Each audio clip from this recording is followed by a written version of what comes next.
Well, I like to always take a step back and look at things from a bigger perspective.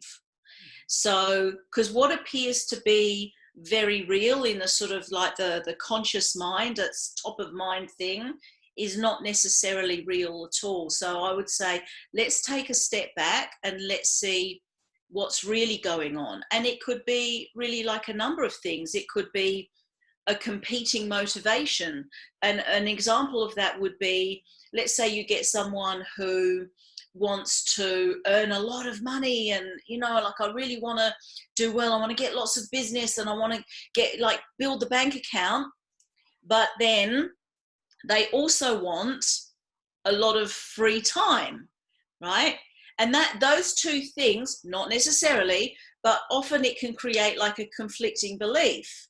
So you have to work to work on your business to earn more money.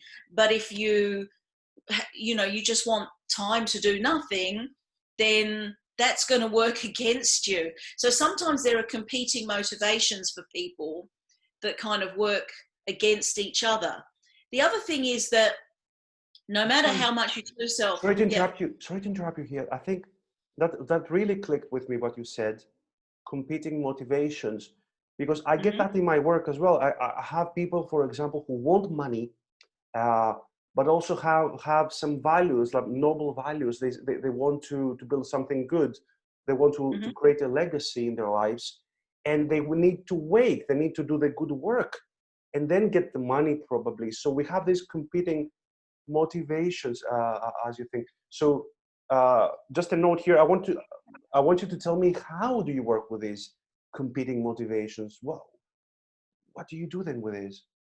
Well, it's really about identifying what they are and having the person acknowledge more of who they are rather than just this tiny area. And I think that's where some of the sort of the motivational stuff gets unstuck, right? That you got to hustle, you got to, be really motivated, you've got to be really positive. It only acknowledges a tiny portion of what that person may be, but as a human being, they're far more than that. So it's like, well, let's look at what's going on with all of you, because maybe there's only a small part of you that wants this thing, and maybe a larger part of you wants something else.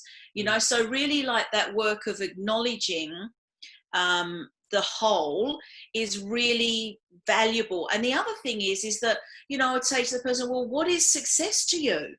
And the person might come back and say, oh, $1 million a year. If I make $1 million a year, that's successful. And I say, okay, well, what would it take to earn $1 million a year? And they might tell me, oh, I've got to hustle, I've got to do this and do this. And so, well, do you really want to do that? Is that what's important to you? Is that what really matters to you? Or is there a more balanced way that we can look at what that is for you? So really kind of identifying the scope of all of that first.